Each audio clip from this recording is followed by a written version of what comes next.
Once upon a time, in a far-away land, there was a girl who lived with her stepmother and stepsisters in a big house made of colorful mushrooms.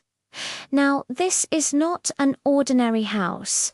It's a magical house. You can imagine how wonderful it must be.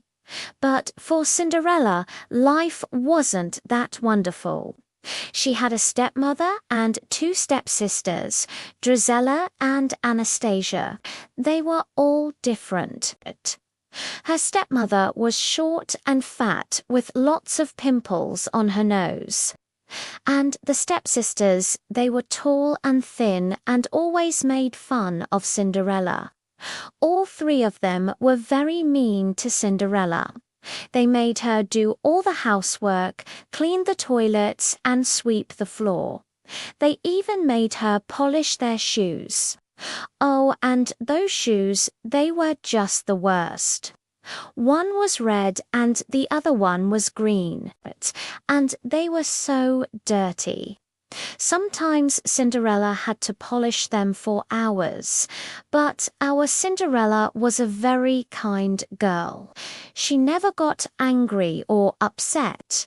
Instead, she would just smile and say, "It's okay, no problem." She knew that if she argued with her stepsisters or stepmother, things would get even worse. So she just kept quiet and did all their dirty work. One day, the king invited all the young maidens from the kingdom to a grand ball. He wanted to find a nice girl to marry his son, Prince Charming. The stepsisters were very excited. They started to prepare for the ball right away. They took out all their beautiful gowns, the pink one and the blue one. Then they started to try them on. They couldn't decide which one to choose. When Cinderella saw how excited they were, she said, "Can I please go to the ball?" But when her stepmother heard that, she just laughed. "You go to the ball? Are you crazy? You're just a servant. What would you know about going to a ball?" Then her stepsisters started to laugh too.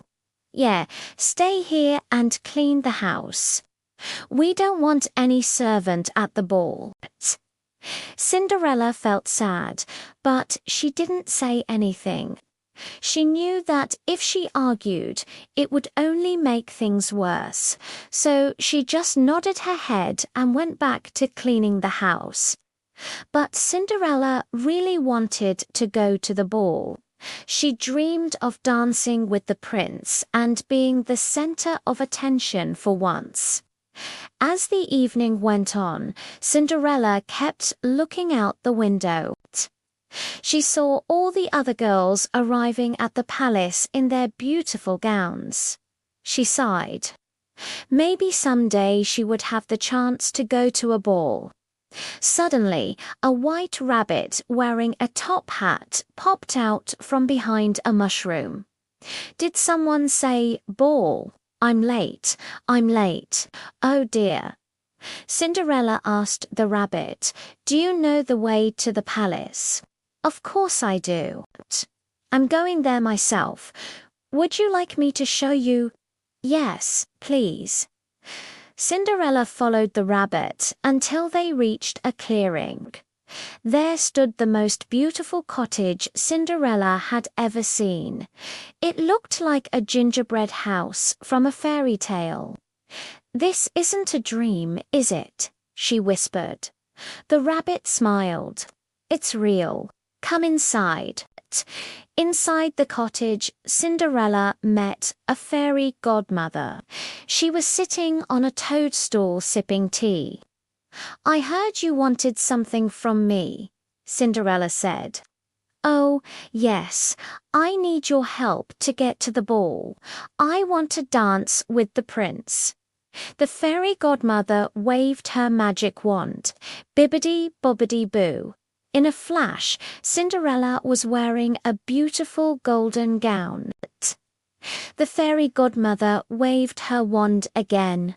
Bibbidi bobbidi boo, a pumpkin turned into a golden carriage. Some mice became horses. And finally, the fairy godmother turned a lizard into a footman. You may go to the ball, but remember, the magic will break at midnight. And then you must leave. Cinderella thanked her fairy godmother and hurried to the palace. She arrived just in time for the ball. The prince was there. He was tall and handsome, with long flowing hair. He was so kind and sweet. They danced together all night. The prince had never met a girl as beautiful as Cinderella. Suddenly, the clock struck 12. Cinderella ran out of the palace without saying goodbye to the prince. She was so sad that the magic was broken. But then she heard a familiar voice. "Ho, ho, who's there? Stop running." It was the prince. "I saw you at the ball. I want to know who you are."